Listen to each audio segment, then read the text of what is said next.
deputado Kim Kataguiri. Senhor presidente, senhores deputados, aprovamos e eu fico muito feliz de a gente ter aprovado a PEC anti-PVA aqui na Comissão de Constituição e Justiça em tempo recorde, né? Graças ao trabalho de Vossa Excelência, uma PEC que nunca foi protocolada e aprovada na CCJ tão rapidamente, também graças ao trabalho do deputado Rodrigo de Castro. Então, primeiro quero agradecer os dois deputados pela parceria e pelo apoio e passar aqui, presidente, primeiro falar sobre a justiça desse projeto. Corrigir Vossa Excelência, não é um dos IPVAs mais caros, é o mais caro do mundo. Tivemos aqui na audiência pública o estudo da Proteste, da Associação dos Consumidores, o mais caro e aquele que dá menos retorno, porque a justificativa que foi utilizada pelos secretários de Fazenda dos estados é de que o IPVA depois se transforma em boas rodovias, em educação, em saúde, e eu pergunto para a população brasileira que nos assiste se este retorno do imposto está vindo por parte dos estados e por parte dos municípios. Se você está satisfeito com as suas UPAs, as suas UBSs, as suas rodovias, se você está satisfeito com a segurança pública do seu estado, não está. Então o problema do Brasil não é falta de arrecadação, é falta de competência dos gestores públicos, né? Aliás, passo a rebater agora, ponto a ponto que foi colocado, e eu escutei atenciosamente o deputado Helder Salomão. Primeiro ponto, deputado, conheço bem o 17 da LRF e o 113 da DCT. Barrei dezenas de projetos do PT na Comissão de Finanças e Tributação por violação a esses dispositivos. Não é o caso da minha PEC. Primeiro, apresentamos as fontes de compensação. A limitação com publicidade institucional, que a gente sabe que muitos prefeitos, muitos governadores e o presidente da República abusam para fazer propaganda pessoal, em vez de fazer propagandas de interesse público. Então, propagandas de vacinação, que são importantes, propagandas para demonstrar acesso a políticas públicas, que são importantes, não.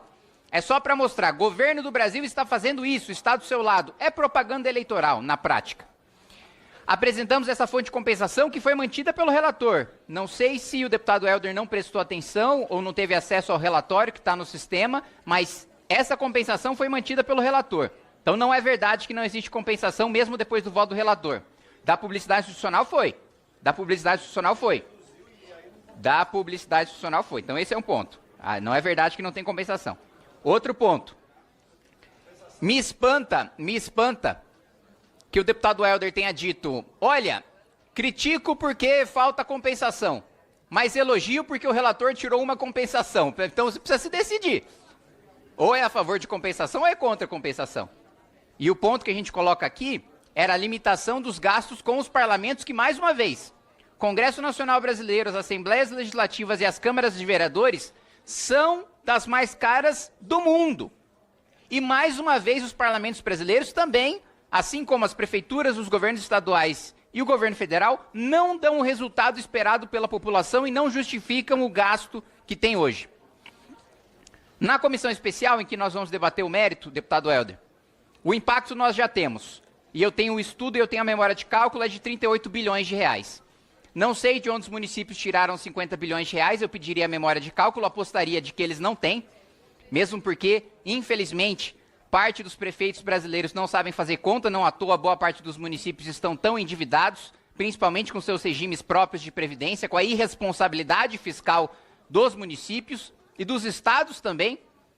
Então, infelizmente, é sintomático que o cálculo que tenho apresentado aqui tenha sido errado. E um ponto que eu quero também ressaltar, a covardia dos governadores. Porque eles se esconderam atrás dos seus secretários de Fazenda para lançar notinha contra a PEC, mas nenhum governador teve a coragem de vir na audiência pública, nem institucionalmente nenhum secretário de Fazenda teve coragem quando a gente chamou.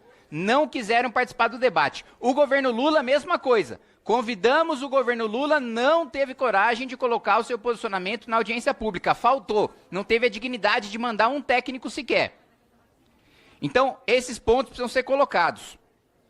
Eu entendo que possa doer um pouco em deputados do PT ou deputados do PSOL votar a favor de corte de imposto, de redução do imposto, que é a primeira vez que fazem isso, pelo menos não só nessa legislatura, mas na legislatura passada, nos 2 mandatos que estou aqui, nunca vi votar em redução de imposto, essa é a primeira vez. Entendo que isso deva doer e por isso a necessidade de votar a favor porque ano de eleição faz milagre, mas ao mesmo tempo marcar as suas ressalvas. Mas devo lembrar à população que nenhum parlamentar do PT e nenhum parlamentar do PSOL assinaram a PEC, foram forçados a votar agora porque foi colocado em pauta e não querem se desgastar com seus eleitores. Espero que mantenham a mesma postura de votar corte de tributos depois da eleição, na comissão especial.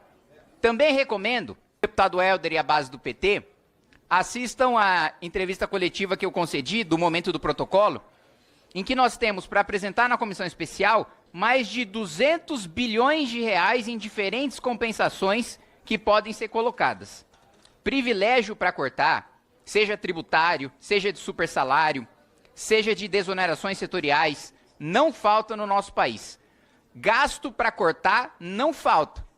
O que faltou nesse governo foi disposição para cortar esses gastos.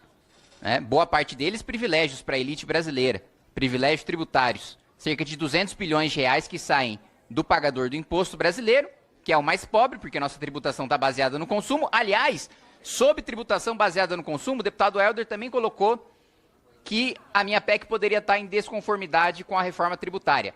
Também não é verdade. A reforma tributária foi sobre o consumo.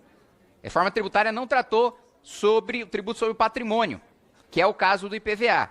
Todos os pontos que foram levantados estão rebatidos. Tudo que precisa ser sanado será na comissão especial. O que foi colocado... também um exemplo que foi dado pelo deputado Helder. Aquele que tem um carro de 30 anos vai pagar mais do que quem tem um carro novo. Mentira, se o carro tem mais de 20 já não paga nada de IPVA. Então, esse é outro ponto de conhecimento de legislação que precisa ser colocado. A compensação existe, a estimativa de impacto existe, à disposição na comissão especial, e eu espero que o relator, o deputado Rodrigo, continue sendo relator na comissão especial. Espero que o presidente Hugo Mota instale a comissão especial o mais rápido possível. E espero que a postura aqui, não tem nenhum deputado do PSOL, todos faltaram, mas que a postura dos deputados do PT de votar favoravelmente essa matéria na CCJ permaneça depois da eleição, quando nós devemos ter a votação na comissão especial, e que os prefeitos e os governadores que mandaram seus técnicos aqui para municiar o governo, para discursar contra a PEC, que pelo menos um deles tenha coragem de se posicionar publicamente. Que pelo menos um governador tenha coragem de falar, olha, eu quero manter o IPVA como está hoje no meu governo, porque o meu governo dá resultado com esse IPVA. Eu quero ver um governador que tenha coragem de dizer isso. Eu quero ver um prefeito que diga, o meu repasse do IPVA, eu dou resultado do meu município, meu cidadão está satisfeito, por isso eu quero manter o IPVA como está hoje. Quero ver um. Não quero mais que se escondam covardemente por trás dos seus técnicos. Os técnicos, não tenho dúvida de que são competentes e de que fazem um bom trabalho. Agora, quem toma a decisão é o político. E é o político que tem que ter coragem de sustentar o seu posicionamento na frente do seu eleitor.